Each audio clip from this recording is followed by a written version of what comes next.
1973च्या oil क्रायसिसच्या पार्श्वभूमीवरती G7 ही संघटना, जी औद्योगिक प्रगत राष्ट्रांची संघटना होती, ती अस्तित्वात आली.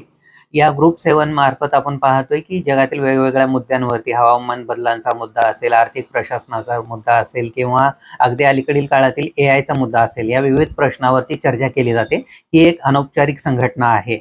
या G7 मध्ये भारतासह इतर काही विकसनशील देशांनाही बोलवलं जात होतं.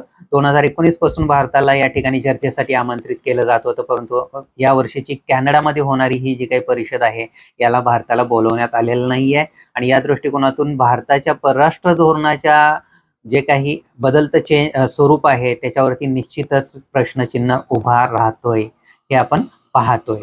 अलीकडील काळामध्ये कॅनडा आणि भारत यांच्यामधील संबंध हे थोडेसे कठीण होत चाललेले आहेत आणि त्या पार्श्वभूमीवरती यावर्षीची जी काही G7 परिषद आहे, ती कॅनडामधील अल्बर्टा या ठिकाणी होणार आहे.